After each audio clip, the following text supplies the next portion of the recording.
Evangelho de João, capítulo 10, verso de número 7.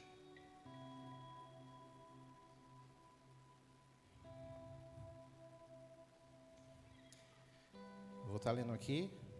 Então, Jesus afirmou de novo: digo-lhes, verdade, eu sou a porta das ovelhas.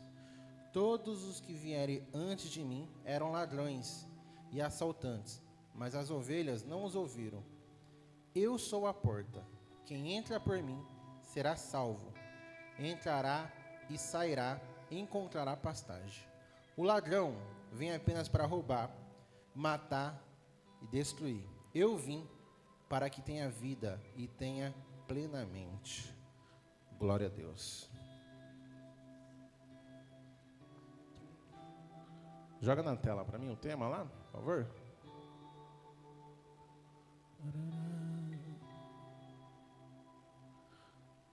A mensagem dessa manhã tem um tema: eu sou a porta. Nós estamos no mês, que nós temos um tema do mês, que é Declaro Jesus. E nós iremos falar um pouquinho sobre essa declaração que Jesus fez. Mas antes disso, nós precisamos entender o que é declarar. Quando nós ouvimos essa palavra, declaro Jesus, ou declaro, o que significa isso, declarar?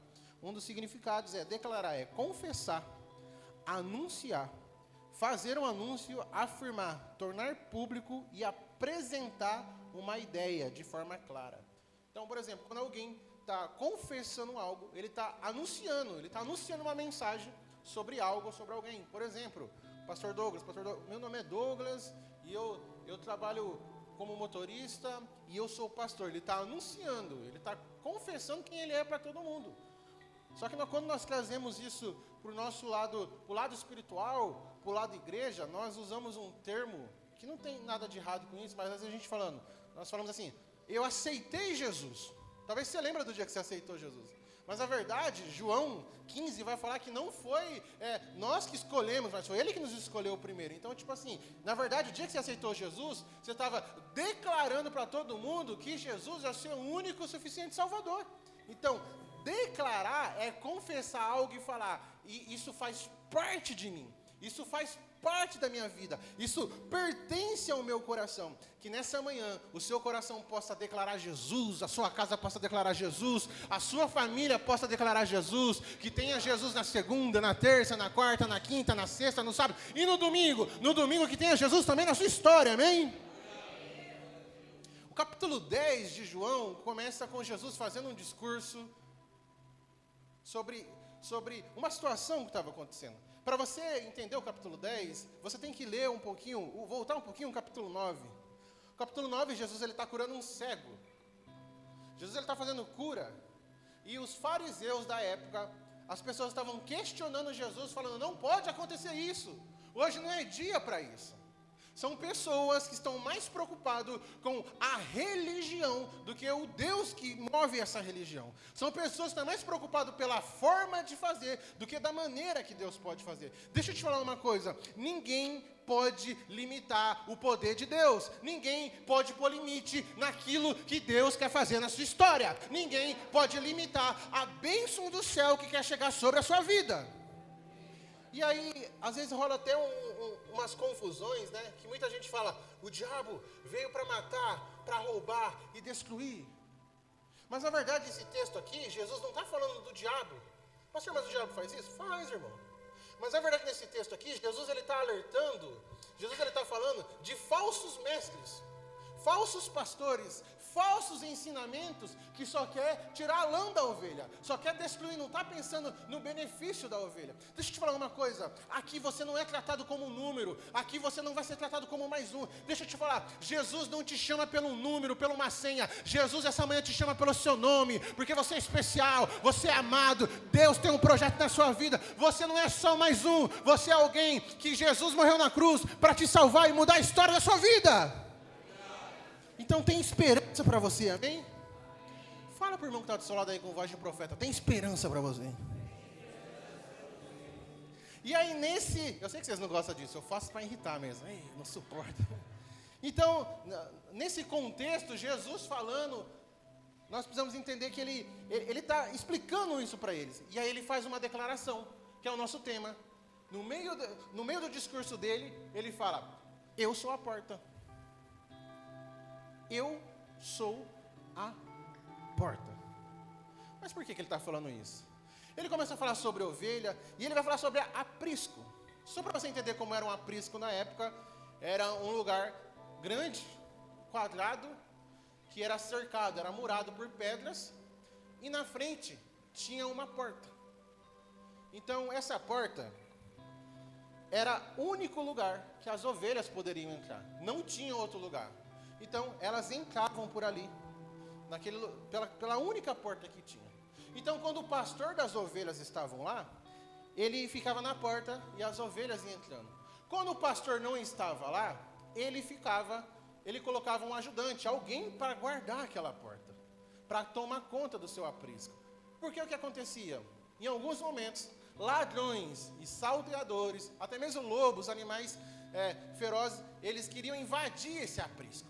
Eles queriam pular a cerca, eles queriam pular aquele muro baixo para roubar algumas ovelhas. Deixa eu falar para você, a Bíblia ela vai falar para a gente que o diabo está no nosso derredor, esperando uma oportunidade para acabar com a nossa vida. Mas a Bíblia também vai falar que o Senhor está sobre o nosso redor, derredor. Enquanto talvez o inimigo está te rodeando, querendo acabar com você, Deus vai falar que 1000 cairão ao seu lado, 10.000 cairão à sua direita, mas você não será atingido. Deixa eu falar, aquele que guarda você, aquele que protege você, ele não dorme.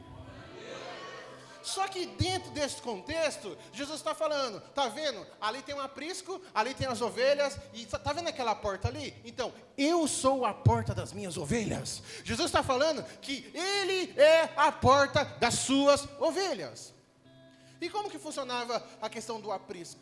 O aprisco ele não era exclusivo. Dentro da cultura, um pastor de ovelhas mesmo, ele só poderia cuidar de 100 ovelhas. Ele não poderia cuidar de 101, 102, era apenas 100, era o limite. Por isso quando Jesus em Lucas 15 vai falar da parábola, ele fala que tinha 100 ovelhas, uma se perdeu e ficou 99. Mas dentro de um aprisco não cabia apenas 100 ovelhas, cabia muito mais. Então, geralmente, para ficar mais em conta, os agricultores, o pessoal ali que cuidava, eles se juntavam. Vamos construir um aprisco junto. Então eu coloco as minhas 100 ovelhas, o Dudu coloca as 80 dele, é só 80, vai dar uma segurada aí. O Tom coloca as 60 ovelhas dele, a Verinha coloca as 30 ovelhas dela, eu peguei mal também, né? 50 pelo menos, 50 ovelhas. Então cada um colocava um pouco das suas ovelhas e colocava lá dentro. Mas sabe o que era interessante? Quando o pastor das 100 ovelhas chegava e falava assim, batia o sininho lá, vamos embora, as 100 ovelhas dele saía, mas só que as 80 do outro ficava. Porque a ovelha, ela conhece a voz do seu pastor. Ela não vai com voz de estranho. Ela conhece a voz do seu pastor. Então ficava as 80 lá dentro, ficava as outras ovelhas lá dentro. E aí chegava o outro pastor e falava assim, agora é as minhas. Não, essa aqui não é minha não, fica aqui. Vinha. Então, as ovelhas, elas seguem a voz do seu pastor. Por quê? Porque elas reconhecem a voz de comando. Eu quero te dizer que nessa manhã existe uma voz de comando aqui nesse lugar, e não é a voz do pastor Jean, é a voz de Jesus. Ele quer te dar direção, ele quer te dar destino, ele quer recalcular seu GPS. Talvez você andou meio perdido, pastor, eu não sei nem por onde eu estou andando, eu não sei as coisas que estão acontecendo comigo. Nessa manhã existe uma voz aqui, que é a voz do nosso Senhor, que é a voz de muitas águas, te falando, eu sou o seu pastor, e se você confiar, eu vou mudar a sua história.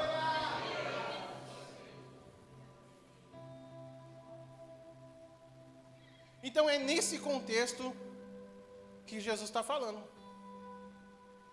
Sabe, a maior virtude de um pastor, a maior virtude de um líder, uma das, é entender que tem situações que não vai depender da gente, vai depender das pessoas. Nós apenas orientamos, eu não posso decidir por você, meu irmão. Eu não posso decidir, você que tem que decidir. Mas não tem como pastorear quem não quer ser pastoreado. Vou te dar um exemplo. Diferente da ovelha, que ela responde à voz do pastor, ela responde a um comando de um pastor. tem umas rebeldes, mas responde. O bode não. O bode é um animal totalmente estressado. O bode é um animal totalmente difícil. Ele não aceita ser mandado. E se você querer bater de frente com um bode, você vai tomar uma cabeçada desse bode. Pastor, você está falando que eu sou um bode? Não. Pastor, você está falando que eu sou uma ovelha? A nossa atitude, ou vai ser de bode, ou vai ser de ovelha. Para você entender, a nossa atitude, ou vai ser de joio, ou vai ser de trigo. Quem que você está sendo aí? Eu prometi que eu não ia falar isso para minha esposa, mas eu vou falar. Vê se tem algum bode perto de você aí. Não tem, né? Misericórdia, né? Só tem ovelha nesse curral, amém? Mas se tiver, vai converter hoje. Hoje você vira ovelha de vez. Hoje Jesus te pega. É impossível, irmão. Você conhece esse ditado melhor que eu. Você talvez já falou. Não tem como a gente ajudar quem não quer ser ajudado. Não tem como. Você que é líder no seu trabalho, talvez você já liderou alguém. Sabe? E talvez você tenta ajudar, você tenta direcionar e o abençoado só te faz raiva, porque tudo que você fala para ele lá, ele faz ao contrário. E você fala, cara, eu estou tentando te ajudar, mas você não se ajuda. E às vezes na vida, o Espírito Santo está te empurrando para mais perto do pastor que é Jesus, e está querendo te ajudar, mas você não está se permitindo, sabe? Nós precisamos ter o nosso coração vulnerável e falar, Senhor, eu tenho umas fraquezas, o seu poder vai se aperfeiçoar na minha fraqueza, eu preciso disso, eu preciso daquilo. Sabe o que Jesus está falando? Ele fala, vinde a mim todos que estão cansados e oprimidos. Sabe, você pode vir do jeito que você está, mas se você vir e você entrar por essa porta, a partir de você passar por essa porta, não vai ser mais do seu jeito, é do jeito dele, da maneira dele, ele faz da maneira dele. Só que tem muitos irmãos, muitas ovelhas que estão querendo ensinar Deus ser Deus. Está querendo ensinar. Nem minha avó falava, o padre reza a missa. Sabe, deixa Deus ser o Senhor da sua vida. Deixa Deus ser o Senhor da sua história. Amém até aí? Você pode dar uma salva de palmas para Jesus?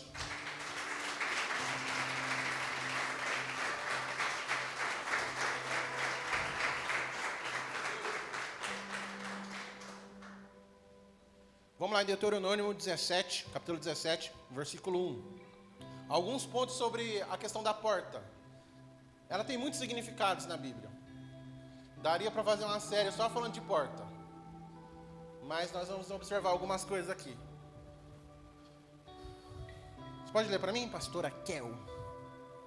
Do 1 até o 5, tá?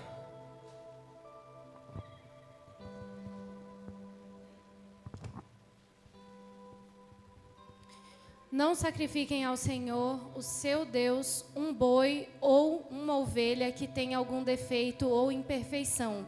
Isso seria detestável para ele. Se um homem ou uma mulher que vive em uma das cidades que o Senhor dá a vocês for encontrado fazendo o que é mal aos olhos do Senhor, o seu Deus, violando a sua aliança, e em desobediência ao meu mandamento adorar outros deuses, prostrando-se diante deles, ou diante do sol, ou diante da lua, ou diante das estrelas do céu, e vocês ficarem sabendo disso, investiguem o caso a fundo. Se for verdade e ficar comprovado que se fez tal prática detestável em Israel, levem o homem ou a mulher que tiver praticado esse mal à porta da sua cidade e apedreje-o até a morte. Misericórdia, olha aí. Uma das características da porta. A porta era o lugar de resolver algumas pendências. Então, eita, já me acompanhou, né? Estava com saudade dele. Então, você que quer anotar aí, anote. A porta era o lugar de resolver algumas pendências. Só para você entender o contexto, tá? Em Jerusalém, contexto da época, não só Jerusalém, mas todas as cidades daquela época. As cidades eram cercadas por muros e Jerusalém, ela era cercada por muros, ela tinha 12 portas. E a porta principal era a porta das ovelhas. Então, toda vez que tinha uma pendência, na cidade, você tinha que pegar aquela pessoa e tinha que levar para a porta das ovelhas, que era na entrada da cidade, e lá já tinha alguns juízes pronto para julgar a causa. Pensando nisso, para não acontecer nenhuma injustiça, Deus ele dá uma ordem para Moisés. Eu já preguei sobre isso aqui. Moisés, separa 6 cidades aí próximas aí, que essas cidades vão ser as cidades de refúgio. Aquelas pessoas que cometeram um erro, cometeram um equívoco que não foi considerado que foi culpa dela, vocês vão pegar essa pessoa para ela pagar essa pena e vai mandar ela para essa cidade de refúgio. Então o que acontecia? Na porta das ovelhas era um tribunal. Então estava sendo julgado, você é culpado, você é inocente, você é culpado, você é inocente. E quando Jesus está falando na sua porta, sabe o que ele está falando? Eu sou o Deus que faço justiça, mas eu também sou o Deus que amo.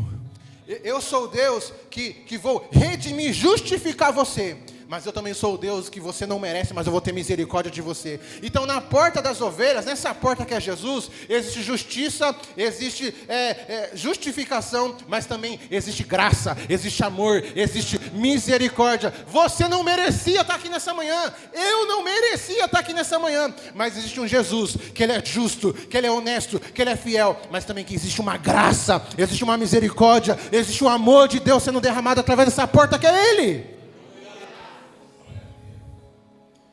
Nós cantamos aqui, haverá um dia que Ele voltará. Hoje Ele é o nosso advogado, mas vai ter um dia que Ele vai voltar como juiz. Hoje Ele está falando, a porta ainda está aberta, viu? Ainda tem lugar na mesa, ainda você pode ser salvo. Mas vai ter um dia que Ele vai voltar. Quando Jesus diz, eu sou a porta, Ele está deixando bem claro que aqui até pode ser um lugar de juízo, mas também é um lugar de novos começos. Então talvez você veja para esse lugar nessa manhã um pouco perdido, procurando um rumo. Eu quero dizer que Deus tem um novo começo para você. Deus tem uma nova estação para você. Não, a sua vida não vai acabar assim. A palavra vai falar que os planos do Senhor são planos bons para a sua história. Amém?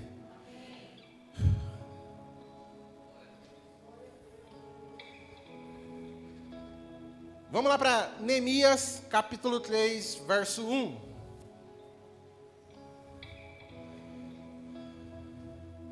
Como eu já falei para vocês, na cidade de Jerusalém existia 12 portas. E cada porta tinha um nome. A porta do cavalo, que significava, quando eles iam para a guerra, eles tinham que passar por essa porta. A porta das águas. A porta do montulho, que na verdade era a porta do lixo. Todo o lixo que ia ser retirado da cidade era a porta lá do final. Eles tinham que abrir essa porta e jogar o lixo para fora. Nessa manhã de ceia, talvez tenha alguns irmãos aqui que vai ter que abrir essa porta para jogar algum lixo para fora aqui dentro do seu coração. Deixa eu te falar uma coisa, o teu coração não é caçamba de entulho para ficar segurando entulho. O seu coração é a arca de Deus. O seu coração é templo, morada do Espírito Santo de Deus. Não é para encher com coisa que não presta, mas Deus quer encher você da presença dEle, amém? E a porta das ovelhas. Então vamos lá. Então, o sumo sacerdote Eliasabe se levantou com seus parentes sacerdotes. E eles começaram o seu trabalho. E reconstruíram a porta das ovelhas. Eles a consagraram e colocaram as portas no lugar. Depois construíram o muro até a torre do Sem, que consagraram, e até a torre de Ananael. Só até aí, só. Em nome de Jesus. Só para você entender que quando Neemias vai fazer a reconstrução, eles poderiam começar por levantando os muros, porque eles foram lá levantar os muros. Eles poderiam começar por outros lugares, mas a primeira coisa que ele vai reconstruir é a porta das ovelhas. Jesus está falando, eu sou a porta. Sabe o que ele está falando para a gente essa manhã, igreja? Tudo que você for começar, primeiro comece em Jesus. Não existe um novo começo longe de Jesus. Não existem novas conquistas longe de Jesus. Jesus é a prioridade na sua vida, porque o segundo lugar para Ele é a mesma coisa do que nada. Eles começaram pela porta das ovelhas. Só dá para ser ovelha de Jesus se a gente reconhecer Ele como nosso pastor. E a única maneira é entrando por essa porta e falar, o Senhor é o meu pastor e nada me faltará. Sabe, é tomando posse disso. Por que eu estou falando isso? Porque tem muita gente que está querendo começar a arrumar a vida por outros lugares. Não, pastor, eu vou parar de fazer isso, depois eu vou ficar firme na igreja. Não funciona assim. Não, pastor, eu vou organizar isso na minha vida, aí depois eu vou. Primeiro você vem, depois ele te limpa e ele te transforma. Primeiro você vem, depois ele te limpa e ele te... Até vocês da glória eu vou continuar, viu? Primeiro você vem, depois ele te limpa e ele te transforma. Primeiro você vem, ele te limpa e ele te transforma. Mas tudo começa nele. Tudo começa você entrando pela porta das ovelhas, que é Jesus. Tudo vai começar nele. Então tem muita gente que fala assim, não, eu vou organizar meu irmão. Perde para Deus hoje. Deixa Jesus organizar a sua vida. Deixa Jesus colocar as coisas no lugar. Porque Ele te conhece mais do que qualquer um. Ele conhece você mais do que qualquer pessoa. Sabe? Deixa Jesus organizar as coisas que estão aí dentro de você. Vamos lá. Eu sei que você já conhece de cor, mas vamos lá. Salmos 23. Isso aqui é o mais conhecido, viu? Vocês vão ler comigo. Uma igreja que lê muito bem. Salmos 23.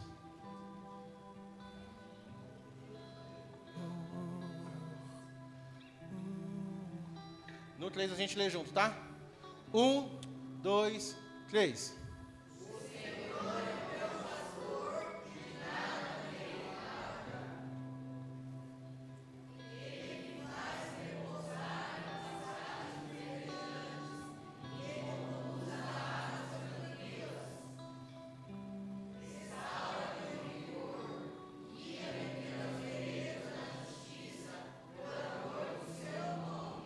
Peraí, deixa eu entender. Quer dizer então que quando eu estou declarando que o Senhor é meu pastor, nada me faltará. Volta, vai lá no 2. Existe um repouso, existe um descanso, existe um socorro, existe um refrigério para a nossa alma. Nós somos conduzidos às águas tranquilas. Talvez você está vivendo umas tempestades aí, a correnteza está batendo, mas eu quero dizer que em Deus existe segurança, existe a paz que excede todo entendimento. O nome dela é Jesus, Ele quer acalmar o seu coração. Em nome do Senhor Jesus, todo mundo que está passando aqui por crise de ansiedade, você não está conseguindo dormir, eu repreendo agora, em nome do Senhor Jesus. Deus vai te curar agora, em nome de Jesus. Vamos para o próximo versículo? O terceiro. Restaura o quê? O vigor. Sabe, talvez você anda meio desanimado. Ai, pastor, é falta de vitamina, é falta de exercício físico. Não, vai no médico, vai se cuidar, isso mesmo. Mas restaura o vigor aqui, é você que não sonha mais, você vai voltar a sonhar. É você que não acredita mais, você vai voltar a acreditar. É você que talvez está desanimado com a igreja, você pode até estar desanimado com a igreja, mas hoje eu te convido para você ficar animado com Jesus, porque Ele quer mudar a história da sua vida, Ele quer te usar, Ele quer restaurar, Ele quer chamar um tempo de avivamento. Guia-me pelas veredas da justiça. Jesus é o seu guia, Jesus é a sua direção, Jesus é o caminho, a verdade e a vida. Ele quer dirigir você, sabe? Em um mundo onde todo mundo quer correr, você pode até querer correr. Sem Jesus, você pode até correr, mas correr para onde? Não é quem corre mais rápido, é quem vai na direção correta.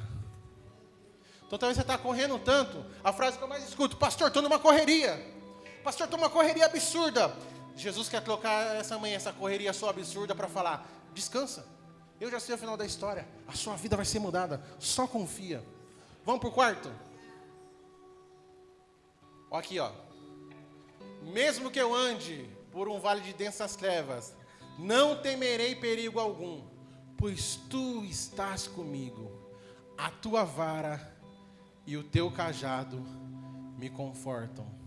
Sabe o que é isso, irmãos? Existe ainda. No rebanho de ovelhas, existem umas ovelhas mais agitadas. Umas ovelhas que demoravam mais para responder. Umas ovelhas que ficavam um pouco mais distantes. Por estratégia. O que o pastor fazia? Usava a vara para corrigir.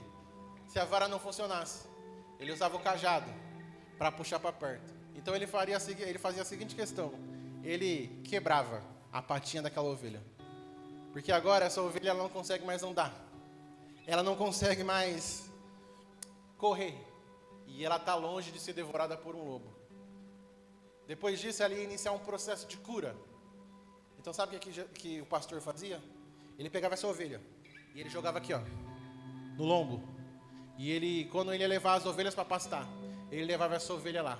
E chegava lá e colocava a ovelha perto dele. Deu hora de voltar embora, ele pegava essa ovelha novamente, levava no lombo e devolvia ela para o aprisco.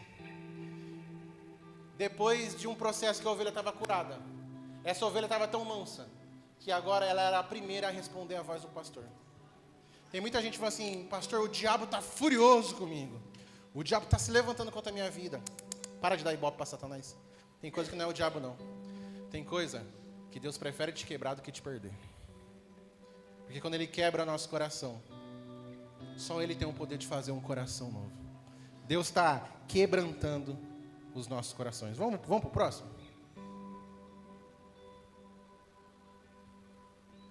Preparas um banquete diante de mim, na presença dos meus inimigos. Unge minha cabeça com óleo, e o meu cálice transborda. Você que já foi do campo, isso aqui eu já ajudei meu pai a fazer com bezerro. Tem um negócio chamado, uma praga chamada mosca. Tem vários tipos de mosca. Que se o animal está com alguma ferida perto do ouvido, essa mosca ela vai começar a entrar no ouvido. E se não cuidar, vai virar uma infecção. Uma infecção vira uma febre, o animal cai lá e morre. Hoje já tem alguns medicamentos, a medicina está avançada. Mas na época, uma das prevenções era derramar óleo sobre a cabeça da ovelha. Nos ouvidos e toda a cabeça. Por quê? Porque isso espantava as moscas. Então talvez você está aí pensando em ai, não vai dar, pastor, as promessas não vão acontecer, as coisas não vão se cumprir. Tira essas moscas do seu ouvido. Eu quero dizer que Deus tem óleo novo para sua cabeça, Deus tem óleo novo para o seu coração, Deus tem óleo novo. Quem falou que não vai dar? Quem falou que não vai acontecer? Ei, a última resposta, a última palavra é a do pastor das ovelhas, e esse pastor é Jesus.